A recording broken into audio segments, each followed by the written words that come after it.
Aos 72 anos de idade, Luiz Inácio Lula da Silva, retirante nordestino, metalúrgico, sindicalista, deve ser o primeiro ex-presidente preso do país. Lula nasceu em 1945 no interior de Pernambuco e começou sua trajetória política no ABC paulista. Líder sindical aos 23 anos, se tornou o principal responsável pelas greves gerais no fim da década de 70, em plena ditadura militar. A principal paralisação chegou a reunir 180 mil trabalhadores.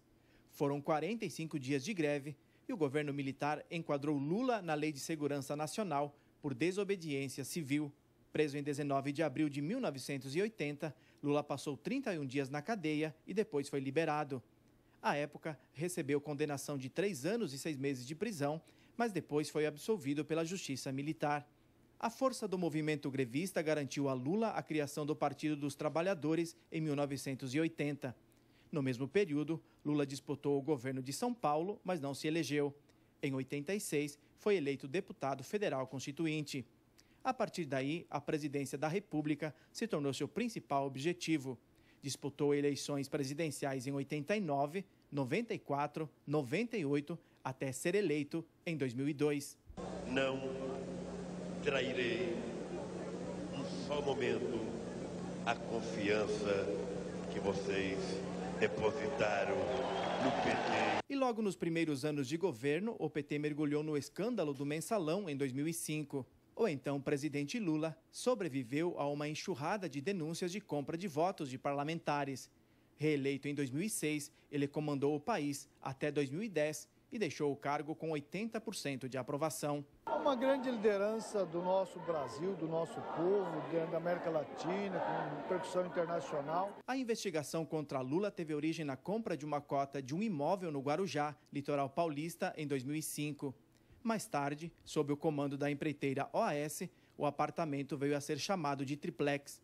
A investigação contra Lula, no âmbito da Operação Lava Jato, identificou que a propriedade, avaliada em R$ 2.200.000, foi reservada a Lula, como vantagem indevida por contratos firmados entre a OAS e a Petrobras durante seu governo. No fundo, a trajetória de Lula poderia ser muito diferente.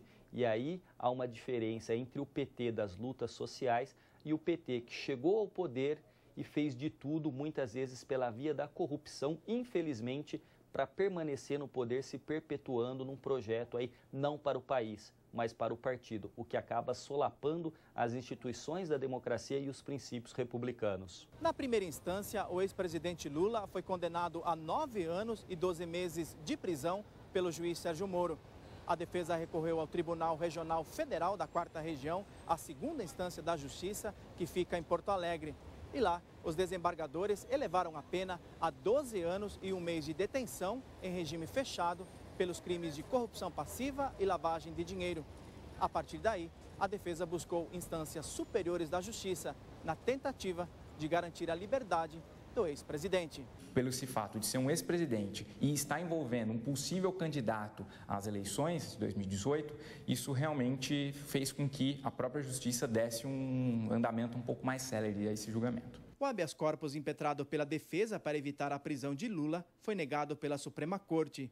E pela primeira vez na história, um ex-presidente da República poderá ir para a cadeia. O que nós vemos hoje é o Lula, novamente, a meu ver, sendo tratado como inimigo, só que pela via do processo penal comum e não do processo penal da segurança nacional. Mas a finalidade é a mesma.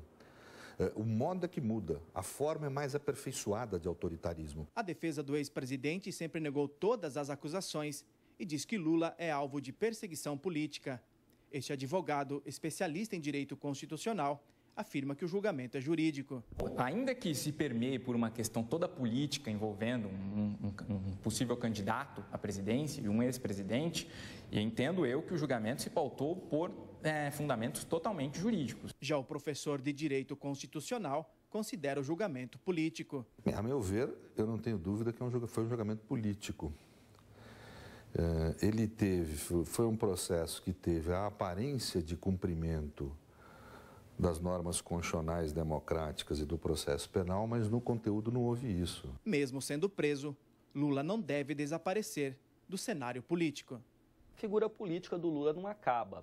Mas a figura política do Lula, independente da prisão ou não, é alguém que hoje já não tem mais as condições de simbolizar a conquista do poder como anteriormente simbolizou.